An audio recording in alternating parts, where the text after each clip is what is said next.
Everyone.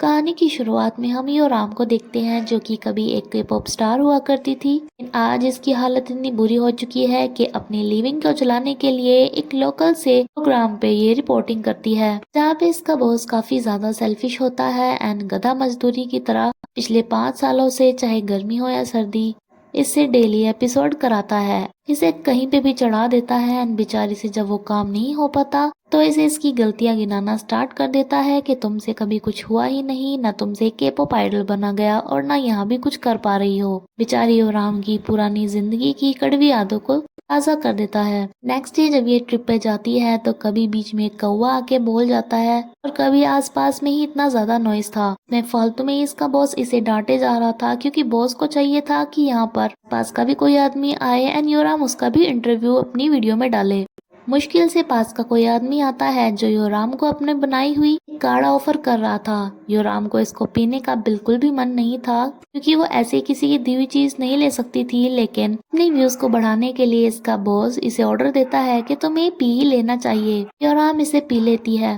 पिछले 5 साल में योराम को आज मौका मिला था कि वो एक एड के लिए शूट करने वाली थी, लेकिन जो ड्रिंक जिसे जबरदस्ती पिलाई गई थी उससे रिएक्शन हो जाता है एंड योराम से अच्छे से प्रोनाउंसिएशन नहीं हो पा रहा था। इसका फेस पूरी तरह से सूज गया था, लेकिन ये बॉस अब भी मान ही नहीं रहा था। तभी अचानक से वही बंदा दोबारा यहाँ पे भाग कर आ रहा था। वे लोग देखते हैं कि इसके पीछे मधुमक्खियों का झुंड आ रहा था, लेकिन योराम को इस ड्रिंक से ही कुछ ऐसा नशा हो रहा था कि वो कुछ देख ही नहीं पाती है एंड सारी मधुमक्खी इस पर अटैक कर देती हैं। और कुछ शूट हो या ना हो, लेकिन ये पार्ट जरूर कैमरे में कैद हो चुका था। इस इंसिडेंट के बाद योराम हॉस्पिटल में पहुंच जाती है एंड हम हमारे मेन लीड को देखते हैं जो कि योराम के इस प्रोग्राम को एडिट करता है। ये योराम के बॉस को बताता है कि इसमें तो योराम अच्छे से प्रोनाउंशिएट नहीं कर पा रही है, लेकिन बॉस को सिर्फ वीडियो चाहिए थी क्योंकि एडवर्टाइजमेंट वालों से पैसे जो लेने थे, इसलिए इस गलत वीडियो को भी थोड़ा बहुत एडिट करके इसे अपलोड करवा देता है। योराम की आज तक एक भी वीडियो इतनी वायरल नहीं हुई थी जितनी ये मधुमक्खी वाली वीडियो वायरल हो चुकी थी,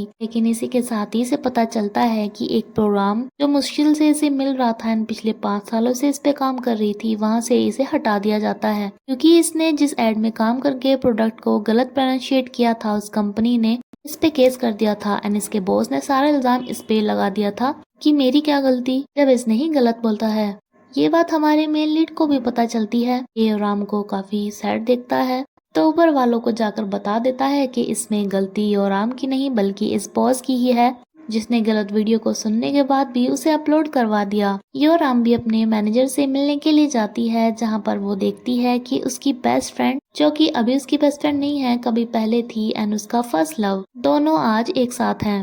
जिससे कि योराम उस टाइम को याद करती है जब योराम एक के पॉप स्टार थी, लेकिन उसकी तरफ कोई ध्यान ही नहीं देता था क्योंकि इसकी ये बेस्ट फ्रेंड ही टॉप स्टार थी। फुटेज भी सब इस पे ही देते थे और बाकी मेंबर्स को तो सब फैन भी सिर्फ बैकग्राउंड डांसर्स की तरह ही देखते थे। योराम भी फेमस होना चाहती थी, लेकिन ऐसा कभी हो भी नहीं पाया एंड उसका first love and best friend आज जहाँ इतनी ऊंचाइयों पर पहुंच गए हैं, तो दूसरी ओर ये बेचारी छोटे छोटे से काम के लिए भी तरस रही है। इसके प्रोग्राम का लास्ट एपिसोड आज टीवी पे दिखाया जा रहा था, जिसपे इसके मॉम डैड का फोन आना स्टार्ट हो जाता है जो इससे पूछ रहे होते हैं कि आज तुम्हारे प्रोग्राम का लास्ट एपिसोड क्यों है। तभी इसके कलीग्स का इसके पास फोन आता है जो इसे बताते हैं कि इसे एक नया काम मिला है, एक सब्स्टिट्यूट ट्रैवलर का। यहाँ पे एक लेडी को अमेरिका किसी काम से जाना था, लेकिन वो वहाँ पे जाना नहीं चाहती थी, इसलिए वो अपनी जगह पर योराम को भेजना चाहती थी क्योंकि वो 5 साल से की ट्रैवलिंग वाली वीडियोस देख रही थी, तो राम को बस वहाँ पे जाके एक वीडियो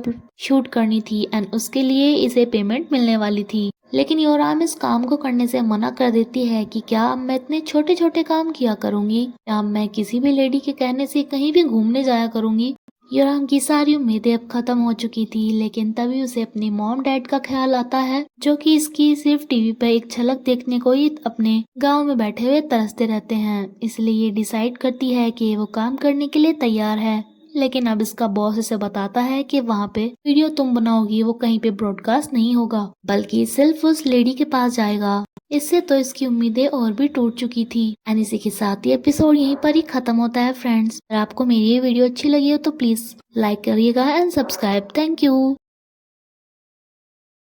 후, 주, 하, 강, 며,